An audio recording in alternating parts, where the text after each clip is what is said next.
é as notícias que os outros não dão mesmo, como essa que eu vou falar. O Santander estende o horário de atendimento, unidades passaram a funcionar das 9 às 17 e operações no caixa seguem das 10 às 16 desde a semana passada.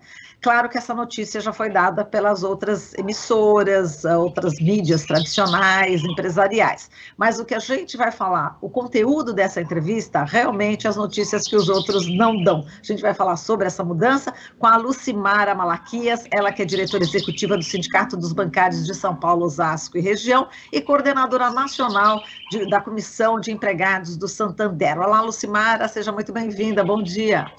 Bom dia, Marilu, bom dia, Glauco, e a todos os ouvintes e telespectadores. Bom, Lucimara, vamos lá. Essa 1 hora a mais, né, no atendimento, nas unidades, no Santander, foi praticamente sem negociação com o movimento sindical, e essa extensão também faz parte aí de um processo mais amplo de reestruturação que já está aí durando pelo menos uns 3 anos. Lucimara, explica para a gente. Bom, essa acho que é a questão mais importante para a gente destacar sobre essa extensão, que na verdade são 2 horas a mais de atendimento gerencial todos os dias.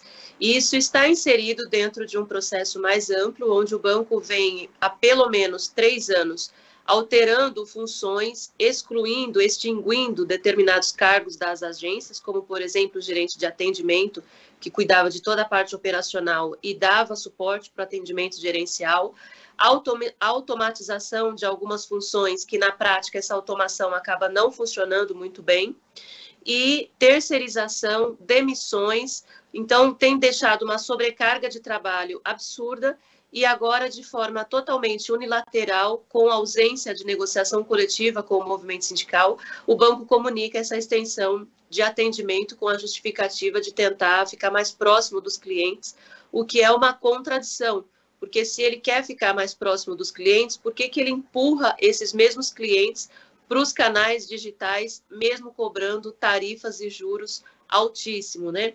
E mais do que isso, não é simplesmente estendendo 2 horas a mais de atendimento que vai garantir um atendimento de qualidade quando as agências estão com cada vez menos trabalhadores. Então, você só vai sobrecarregar cada vez mais esse grupo que já está bastante adoecido e sobrecarregado. Só que a propaganda, né, no caso, olha como a gente está preocupado, né, com os nossos clientes, a gente vai ter aí 2 horas a mais, como você falou, né, logo no começo da manhã e mais à tarde, teremos 2 horas a mais para atender vocês. E é como você falou, é uma contradição, né, que o que está por trás mesmo é exatamente esse enxugamento, não é isso? Essas demissões do Santander, e a gente precisa esclarecer isso. Agora, na mídia tradicional é difícil explicar também essas condições, não é, Lucimara? Exatamente. Primeiro porque a mídia tradicional não está interessada nesse tipo de publicidade, né? Nesse tipo de informação. Então, para isso que é importante a gente ter a RBA e a TVT que dialogam com as pessoas aquilo que realmente importa. E é verdade, o que está por trás disso é uma contradição absurda. O banco não tem interesse de atender a toda a população, ele interessa em atender grupos específicos, aqueles que são financeiramente mais abastados, e ele não quer resolver problema dentro da agência. Então, ele quer gerar negócio. Os problemas ele encaminha para os canais digitais, que são ferramentas mais baratas para ele. Agora, uma outra coisa que é importante destacar, que essas demissões, terceirização, essa sobrecarga de trabalho, ela resulta num atendimento e num serviço pior para os clientes. A exemplo disso, ontem, o Santander ficou fora do ar quase que o dia inteiro. O problema foi resolvido já no início da noite. Então, o dia todo, os clientes Santander não conseguiram fazer operações online, não conseguiram fazer Pix, não conseguiram fazer coisas básicas, mesmo o Santander cobrando tarifas e juros num volume aí absurdo desses mesmos clientes. E isso foi problemas na tecnologia do banco, que é justamente uma área que foi terceirizada em janeiro de 2022.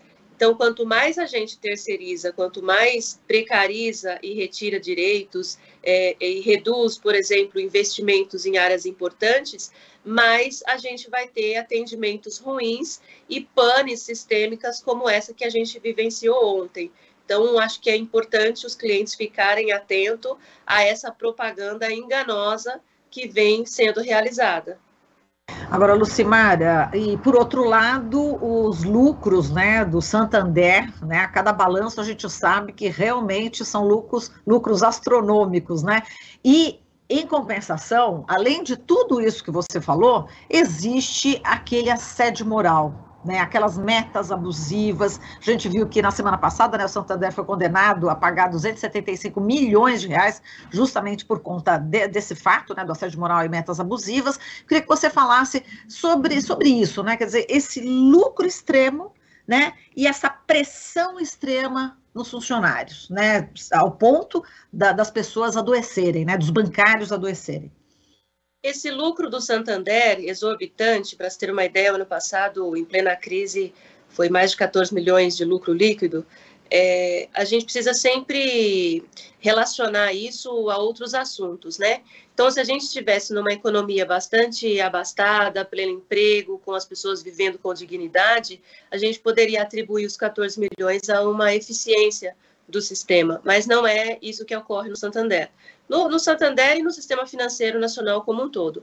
Então, quanto mais pobreza, quanto mais desemprego, quanto mais fome, quanto mais pobreza mesmo na sociedade, maior é o lucro dos bancos e do Santander também. Então, a gente traduz isso que os bancos lucram com o sofrimento, com a pobreza e com a fome da população. Então, é no mínimo imoral, antiético esse lucro que deveria ser questionado, né, e não aplaudido pela sociedade. Nós estamos pagando essa conta. E relacionar isso com o que é o dia a dia de um trabalhador do Banco Santander, que são metas cada vez mais abusivas, que não contempla a realidade econômica daquela agência, daquela região, ou seja, da onde vai tirar essa meta, um desrespeito absurdo, cobranças exageradas, desrespeito, ameaça de demissão o tempo todo, e isso vai gerando um adoecimento gigante sobre esses trabalhadores, né? Inclusive com sequelas muitas vezes irreversíveis.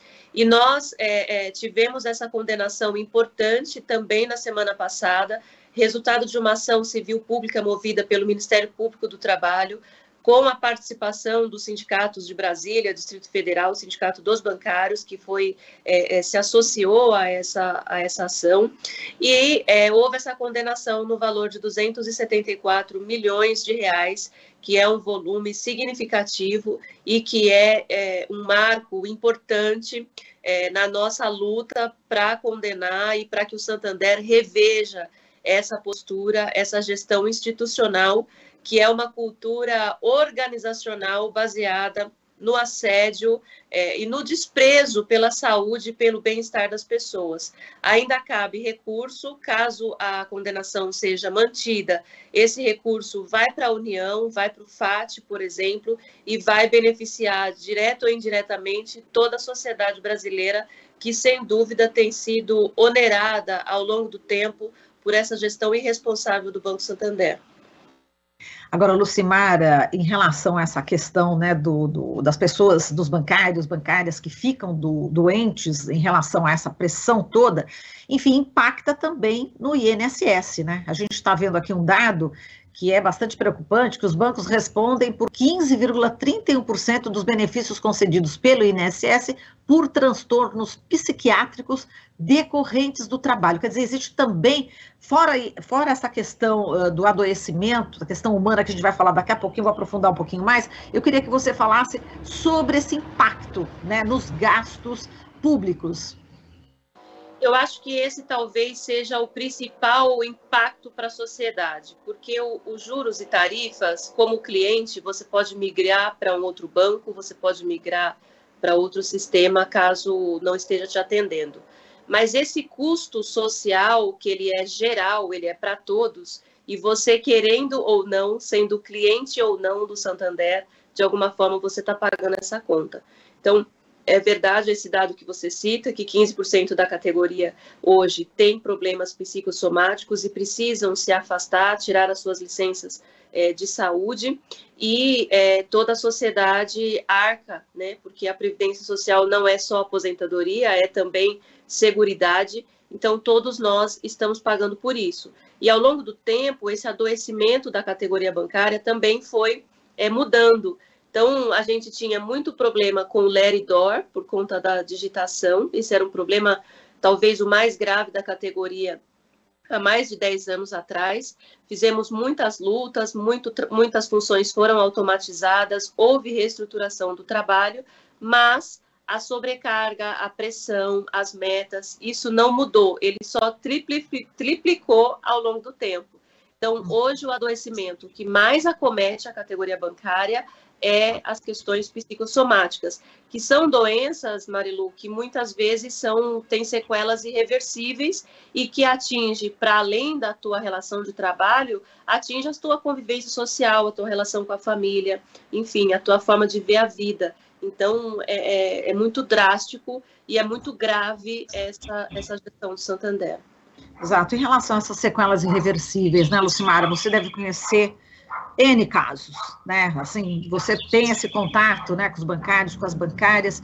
Será que você podia dar alguns exemplos, né, de pessoas que adoeceram? Você falou sequelas irreversíveis, então, até que ponto que chega, né, esse adoecimento, por exemplo, no Santander e em outros bancos também, porque essa questão de cobrança de meta é geral. Mas, enfim, que se você pudesse exemplificar para a pessoa ter uma noção desse sofrimento.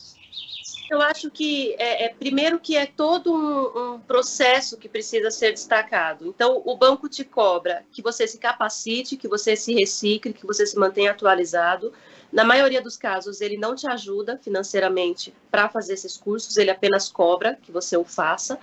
E, além de toda essa cobrança por atualização, capacitação, você tem metas que mudam todos os dias ao longo do tempo. Então, se você bater sua meta hoje, 100%, amanhã a tua meta vai ser 120, 130, 140 e por aí vai. Então, nunca existe um limite.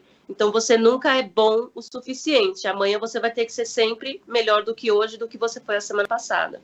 Então, hoje, os bancários, muitos, fazem uso contínuo de medicações faixa preta, de medicações psiquiátricas, fazem uso de álcool e outras substâncias, têm dificuldade para dormir, outros têm dificuldade para acordar, têm dificuldade nas relações sociais, têm depressão, síndrome do pânico e tantas outras doenças que acabam, como eu disse na minha fala anterior, atingindo toda a relação social desse trabalhador.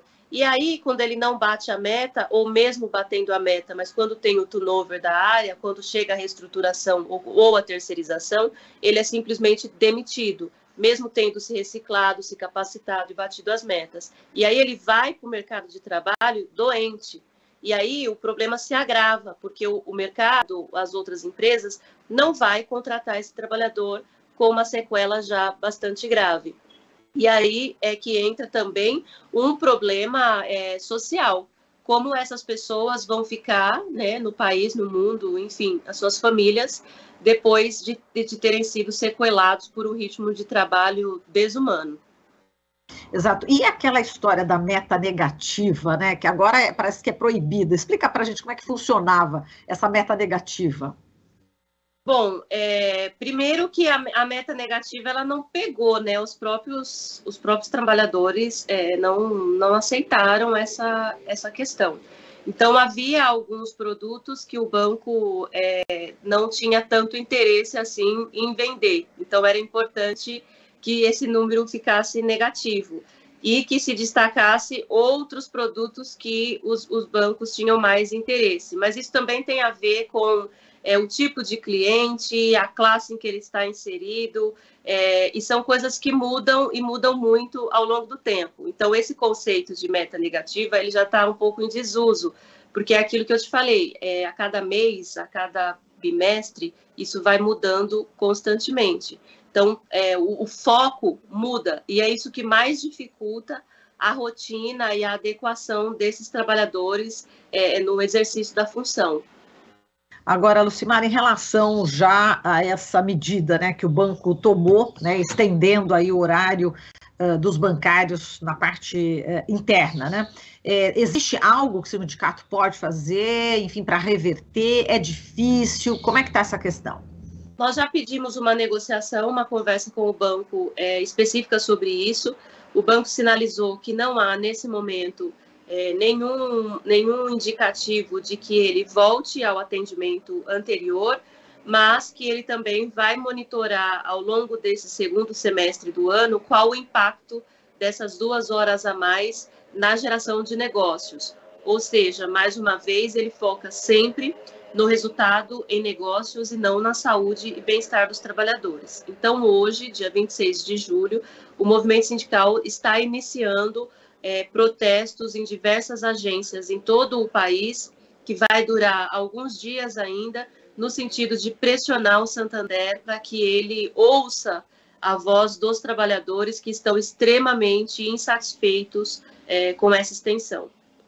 Lucimara, a gente agradece aqui muito a sua presença no Jornal Brasil Atual. A gente espera contar com você mais vezes. Um forte abraço, viu? Muito obrigada. Bom dia. Bom dia. Bom, falamos aqui com a Lucimara Malaquias, diretora executiva do Sindicato dos Bancários de São Paulo, Osasco e região e coordenadora nacional da Comissão de Empregados do Santander. Estamos apresentando Jornal Brasil Atual. As notícias que os outros não dão.